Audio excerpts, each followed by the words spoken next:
কালো গেঞ্জি গায়ে পুলিশের সামনে বুক টান করে দাঁড়ায় আবু সাইদ।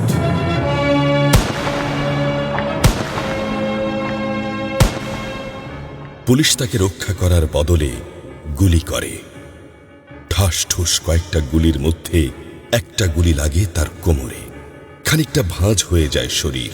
সম্ভবত সে বুঝতে পারে নাই। ঘাড় ঘুরিয়ে কোমর দেখার চেষ্টা করে একবার, তারপর আবার আগের মতো আবার দুই হাত প্রসারিত করে সিনা টান করে দাঁড়ায়। ডান হাতে ছোট্ট একটা লাঠি। বিশ্ববিদ্যালয়ের প্রধান ফটকের পাশে বেশ কয়েকজন পুলিশ, হাতে রাইফেল, রাইফেলের তাজা গুলি, আবারও গুলির শব্দ। পরে গুলিটা কোথায় লাগলো বোঝা গেল না। তবে আবু সাইদ টলছে। পড়বে পড়বে ভাব, কিন্তু সে সোজা হয়ে দাঁড়ানোর চেষ্টা করছে। গুলি খাওয়ার আগে ফেসবুকে তার শেষ পোস্ট ছিল, যতদিন বেঁচে আছেন মেরুদণ্ড নিয়ে বাঁচুন। সেজন্যই হয়তো গুলি খাওয়ার পরও সোজা হয়ে দাঁড়াতে চাইছিল, কিন্তু পারছিল না। আবু সাইদের মেরুদণ্ড সোজা থাকলেও শরীরটা মাটির দিকে ক্রমশ ঝুলে পড়ছিল। সবুজ জামা পরা বন্ধু এগিয়ে আসে, পুলিশের গুলির ভয় ডর পাশে রেখে আবু সাইদকে ধরে। আরো দু একজন আসে, আবু সাইদকে হাসপাতালে নিতে হবে। আবু সাইদ হাঁটতে পারছে না, শরীর ছেড়ে দিচ্ছে। 4-5 জন হাত পা ধরে শূন্যে তোলে। আবু সাইদ ঝুলছে আর রক্ত পড়ছে টপ টপ টপ।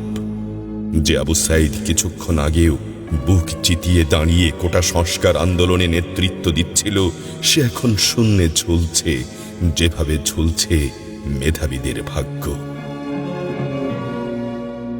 রাত 10টার আগেই বাড়িতে যাওয়ার কথা ছিল আবু সাইদের। মা অপেক্ষা করছে, বোন অপেক্ষা করছে। তখনও তারা জানে না আবু সাইদের মৃত্যু সার্টিফিকেট লিখছে কর্তব্যরত ডাক্তার।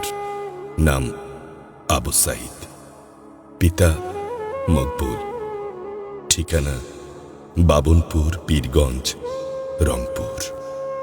বয়স 25। মৃত্যু কারণ আগমনের সময় মৃত্যু। তারিখ 16/7/24, রাত 8টা 5 minute. Serial number 240434, Rangpur medical college হাসপাতাল। পরিবারের একমাত্র শিক্ষিত ছেলেটা খুন হয়ে গেছে। মা যখন জানল দুনিয়া কি আর ঠিক আছে তার কাছে, বিলাপ করে বলে, আমার ছেলেরে চাকরি না দিবি না দে, গুলি করলো কেন? বোন সুমি আর্তনাদ করে বলে, 3টা গুলি কেন আমারে করলো না?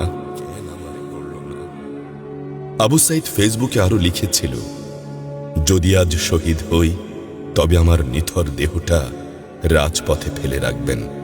ছাত্র সমাজ যখন বিজয় মিছিল নিয়ে ঘরে ফিরবে, তখন আমাকেও বিজয়ী ঘোষণা করে দাফন করবেন। একজন পরাজিতের লাশ কখনো তার মা বাবা গ্রহণ করবে না।